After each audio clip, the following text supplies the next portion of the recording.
Hi, good to see you again. Today I'd like to relay an experience that happened to me. I've had the good pleasure of serving as a hospital chaplain in the past and presently volunteer with one of the wonderful hospice services that are available. And I work in a unit they call a palliative care unit.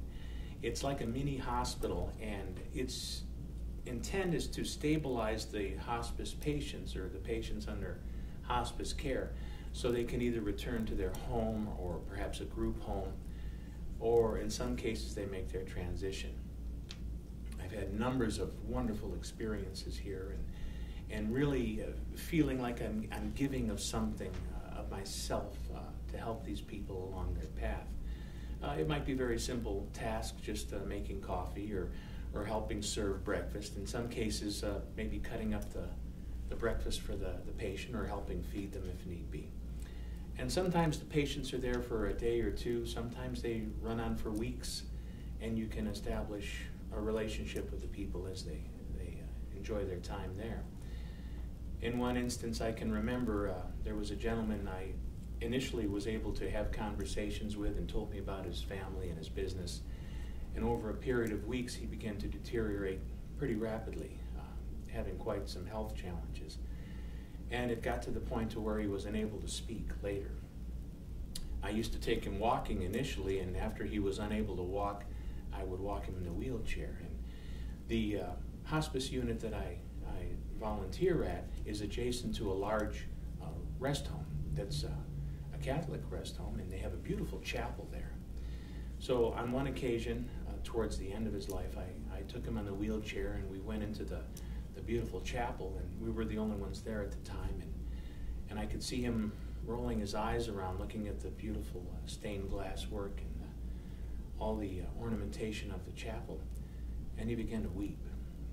And I knew that this moved him at a very deep level. It was very gratifying to serve him and to be with him during the final days of his life. In another instance, on maybe a happier note, I was feeding breakfast to another resident one morning, and in the background there was a television running, and there was a commercial on for the Harlem Globetrotters, and most of you probably know their theme song is Sweet Georgia Brown. Well, when that music started to play in the commercial, I noticed he kind of perked up a little and his eyes kind of lightened up, and I says, do you know that song, Sweet Georgia Brown? And I could see him, he was trying to speak, but he didn't, so I started singing the song to him about Sweet Georgia Brown. And every time the chorus came around where they would sing Sweet Georgia Brown, he'd go, Sweet Georgia Brown. It was a wonderful, touching moment. And he was a wonderful man, and a few days later made his transition.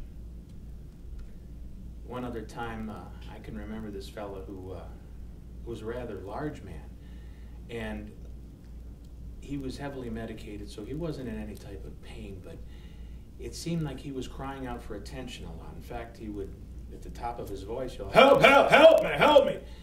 And it was kind of driving the nursing staff a little crazy because they have a lot of other patients to tend to, and they would often go in there to answer his call and find they really needed nothing.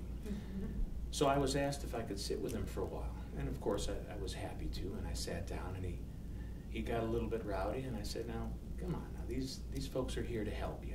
I'm going to sit right here with you, and I'm not going to go anywhere. I'm just going to stay with you and spend some time with you. And this fella never really opened his eyes all the time. He always kind of had this grimace, kind of a scowl on his face while he was feigning sleep. He was awake, but he did this, and I could see them after a while. You know, the TV again was running because everybody has TVs in there. We were watching Come On Down, The Price is Right. And I noticed that he kind of peeked one of his eyes open to see if I was still sitting there. And I says, I'm still here. And a period went by, another 5 or 10 minutes. And he peeked again. He could still see me sitting there. And I says, don't worry. I says, you're not alone. We're not going to leave you.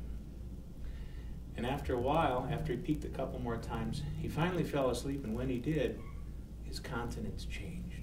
All the wrinkles were gone. He was calm, and he was at rest. As I spoke to him as he slept, and explained to him that he's never really alone.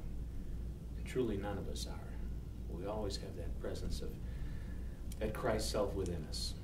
And we may cry out for help in many different ways, seem to try to find help in a lot of ways that aren't as best for us in our addictions, feeding our addictions.